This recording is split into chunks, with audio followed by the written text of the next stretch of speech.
গোটা দেশ জুড়ে বিভিন্ন প্রান্তে আজ উপনির্বাচনও রয়েছে, নির্বাচন এবং সেদিকে নজর রাখবো। জীবনের প্রথম লড়াইয়ের ময়দানে বিজেপি ও সিপিআই এর বিরুদ্ধে কংগ্রেসের প্রিয়াঙ্কা গান্ধী বাড্রা। দাদার জেতা আসন ওয়ায়নার, আর সেই আসন ধরে রাখতে মরিয়া তাই হাতের বাজি বোন। মৈত্রেয়ী জানাতে পারবে এখন কি অবস্থা, কি পরিস্থিতি, আরো বিস্তারিত। মৈত্রেয়ী, দেখো, ভোটিং চলছে এবং ওয়েনারের আমরা দেখেছি যে যবে থেকে প্রিয়াঙ্কা গান্ধী বাড্রা তিনি নমিনেশন জমা দিয়েছেন তারপর থেকে তিনি টানা ওয়েনারে পড়েছিলেন এবং তার হয়ে প্রচার করতে দাদা রাহুল গান্ধী থেকে শুরু করে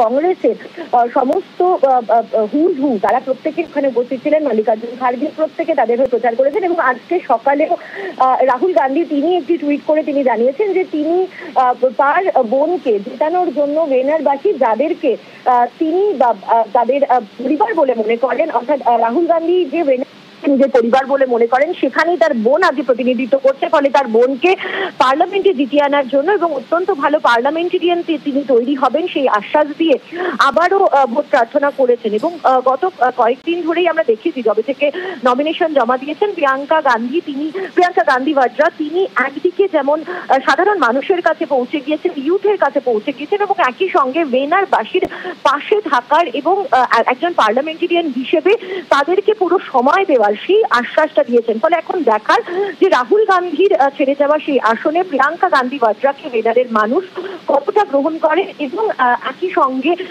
তাকে জিতিয়ে ওয়েনার থেকে পার্লামেন্টে নিয়ে আসে কিনা। এবং যদি প্রিয়াঙ্কা গান্ধী বাড্রা এবং আরো একটা জিনিস দেখা যে রাহুল গান্ধীর থেকে তার জয়ের যে ব্যবধান সেটা কতটা ছাপিয়ে যেতে তিনি পারেন কিনা প্রিয়াঙ্কা গান্ধী বাড্রা। নির্বাচন শুরু হয়েছে, নির্বাচন চলছে এবং প্রিয়াঙ্কা গান্ধী বাড্রা তিনি উপস্থিত হয়েছেন ওয়েনারে। একদমই মৈত্রেয়ী, বেশ। People are coming out and voting. That's a good thing.